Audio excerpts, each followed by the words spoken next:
Almost good, almost good. Can you all hear me? Perfect. So I heard a lot of great talks today. I really hope everyone still has some brain capacity left. I know for sure that my brain is quite filled. My name is Femke. I am a software engineer at Molly, and I have a personal story to tell you today. But first, I would like to know a little bit more about you. So in the past year, raise your hand if you often feel bored or tired at work.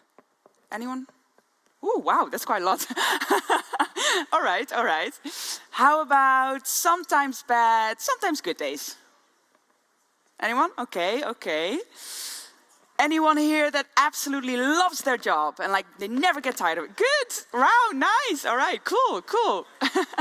Me too.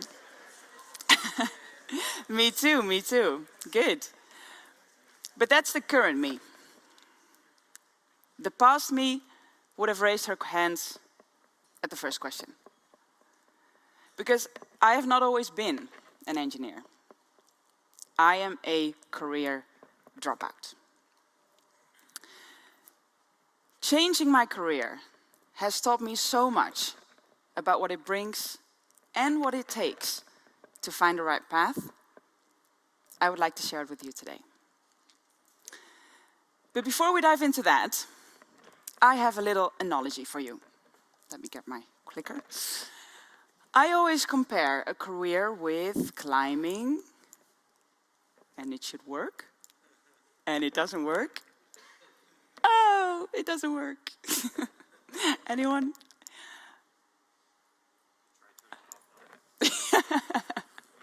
Come on, we're at an IT conference. This should work. Maybe if I do this? Yes, I'll do it with this. Can I give this to you? Thank you. I always compare it with climbing a mountain. Now imagine that your current career is a mountain. This might be a very difficult mountain. There are lots of rocks on the road, it's very steep, the weather is horrible. Walking up there has cost you so much effort and energy. Would you ever consider going back down? I mean, you've come all this way. Why would you? But what if I told you there might be a second mountain out there, better suited to your skills and interests? Then, choosing to go back down and climb that other mountain may make the journey a whole lot easier and more rewarding. Would you go then? Finding the right career can feel like that as well. And I see someone is standing there with my clicker. Yay! You may need to focus on your slides. Okay, I'll just otherwise do it like that. No worries. So why am I telling this? Well, I had one of those personal, difficult climbing experience. My personal strenuous mountain was my previous career in finance. That was like walking Mount Everest on a bad day. There it is. I had just finished my master's in international financial management, and I was working at a bank here in London. Everything seemed great. I had a good job, a great salary, and I had a nice apartment here in Highbury. But there was one thing missing. I was not happy. It was like walking up that mountain with a heavy backpack and flip-flops on my feet. And with every day that passed, that backpack got heavier and heavier. Both my career and my study were super successful, but it took all the energy I had inside of me. So one morning, I was sitting behind my desk, doing the exact same thing as I did every single day. And I thought to myself, is this what I'm going to do for the rest of my life? Am I going to keep listening to that voice in my head that tells me I need to persevere just a little while longer? I couldn't. I decided I needed to walk back down that mountain. So I did. I quit my job, moved out of my house and back into my mom's in the Netherlands. And there I was, standing in the middle of many, many mountains, no idea what to do next.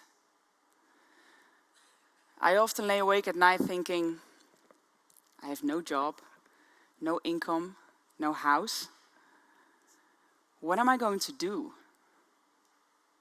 And worse, what will people think of me not working? Because opinions were raised by some around me. Why would she stop working? Only because she's not happy? I distinctly remember someone telling me, we don't all like what we're doing, Femke, but you have to earn money.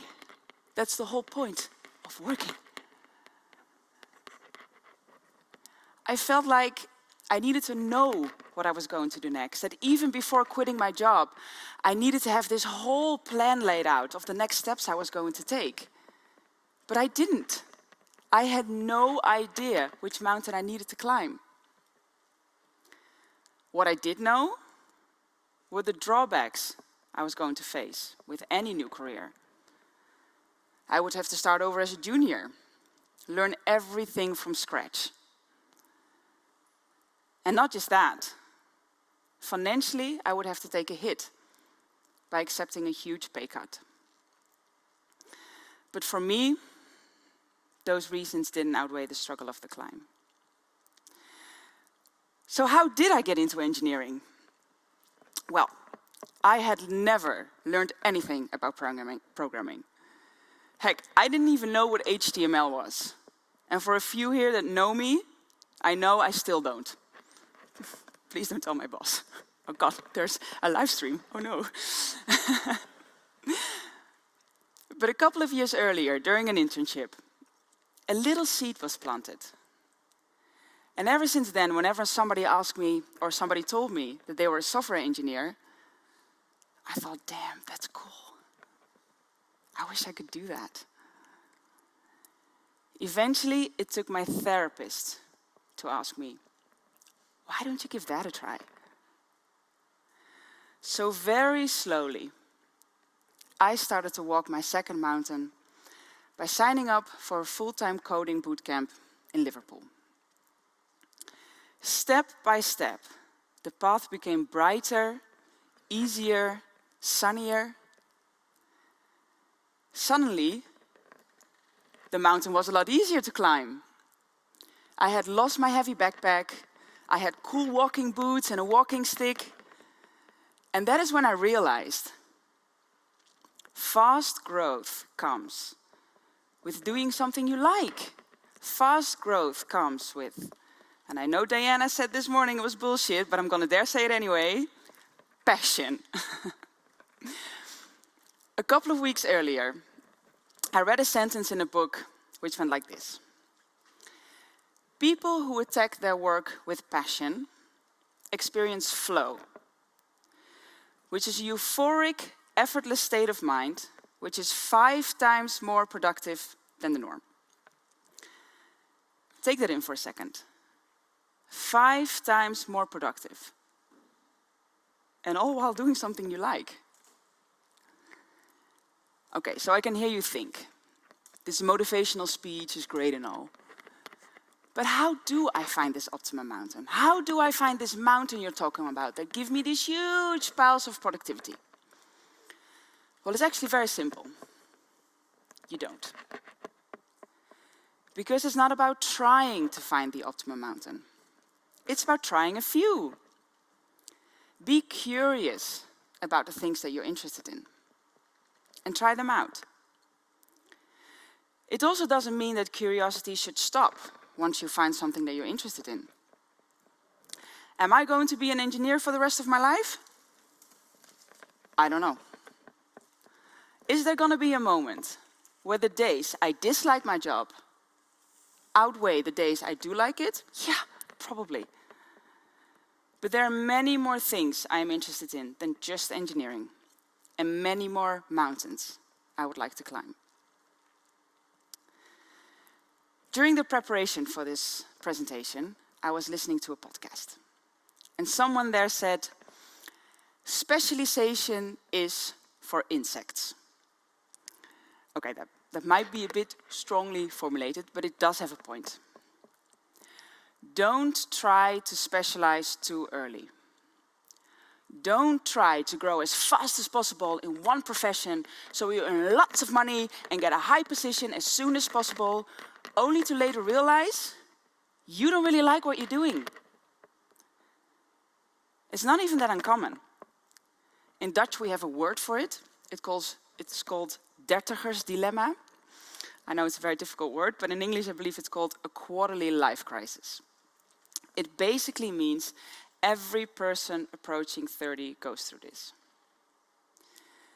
But even when you've passed the 30s a long, long time ago, and you have mortgage and kids to worry about, and you don't have an amazing support system that I had with my mom, which make it even scarier to lose any form of stability. Diversify. Be curious and try out different paths. And sometimes, have the courage to walk back down a path. So now you know my story. But, of course, I am not the only one in this experience. Ever since I changed my career, I have been approached by many around me who did or would like to do the same, all from different backgrounds and interests. And as you can imagine, I asked a few if I could share their story with you. So first, let's meet Gabriella. Gabriella has a master's in nutrition and had worked for several children's hospitals, both in Texas and in Amsterdam. Although she loved the puzzles that came with the work, such as determining the nutrient requirements for a specific population, she was always faced with a negative work environment. Considering the specific nature of the skills she had, she felt like she didn't have any other options, causing her to put all her energy and power into putting up a brave face every single day. It eventually wore her out completely, and she realized it was only holding her back from advancing and growing as a dietitian. Luckily for her, there was something else bothering her every single day at work. We all know it. Inefficient software. And the problem of having to use a clutter of multiple platforms. This sparked her interest in software, or maybe better, improving software. She started to reach out to a few people who work in the tech world and read a few blogs about people who moved from healthcare into engineering. Feeling that this might be something for her, she signed up for an online coding bootcamp next to her job as a dietitian, just to see if it gauged her interest. As you can all understand, she was convinced. She quit her job and is now currently in the middle of a full-time coding bootcamp in New York. Gabriella didn't burn all her bridges like I did when I suddenly quit my job in finance. Instead, she tried a few things next to her job and only quit before she felt sure that this is something that she liked. Next up, Dutch name, Huip. With a law degree in his pocket and several years of work experience, Huip founded a company which allowed law firms to market themselves into the online world. The company was super successful. He was running it for several years. But more and more, he felt like he was missing a sense of meaning to what he was doing. He was missing that feeling that he was doing something useful to society as a whole. This intensified when COVID hit, and the whole topic of vital professions was discussed in almost every single country in the world. It then became clear to him that, albeit important, society can live without legal and marketing professions. What it cannot live without? School teachers. He had mulled over the thought. He had mulled over the thought for a while already to stand in front of a classroom. And together with his love for literature, this combined into the idea of moving into education as a high or middle school teacher in Dutch literature, whatever you call it in your country. However, this step is not easy. You can't just march into a school and start teaching. You need a teacher's degree. So he got one. And now, 2.5 years and a study later, he finally feels fulfilled in his day-to-day work. Not just because he is educating the younger generation, but because he's helping kids who are still searching in life or who have a difficult situation at home. Huip didn't quit his job and move from one profession into another because he disliked what he was doing, but because he felt like he needed to spend his time and energy on something that he found useful. Now, the stories you just heard are from people who made the change.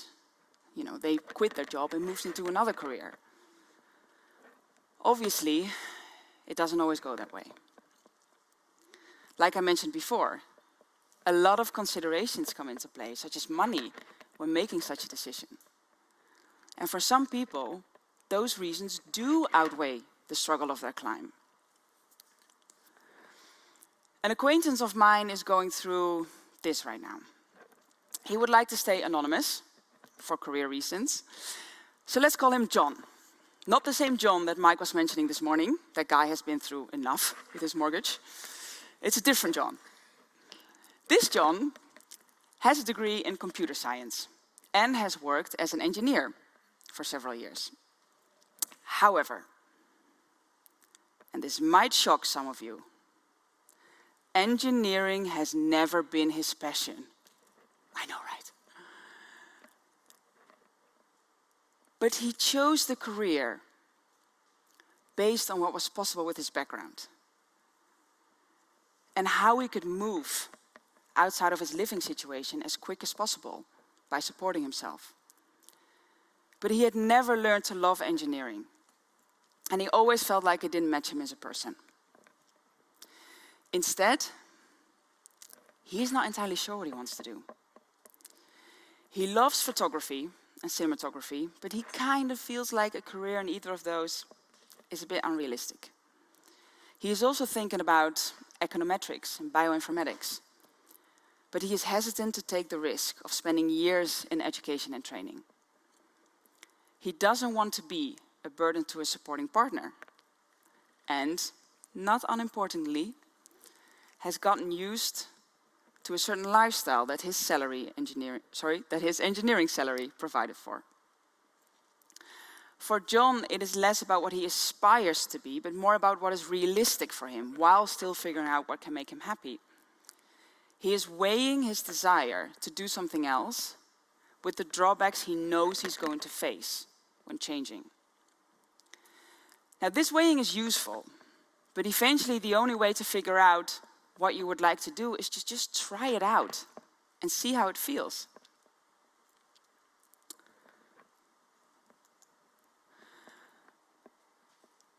So, what can we do to help others try out different paths? This little letter was sent to a Dutch newspaper a couple of months ago. It is from a 14-year-old girl who wonders why half her weekly lessons are language classes: German, Dutch, English, French, while having none in IT. She recognizes that society has been digitized at an incredible speed over the past 30 years. So why, she asks, why am I not being taught Java or Python so I can learn how to automate daily tasks or build software that help me solve problems? Although I was slightly offended she didn't mention PHP, I did strongly resonate with her.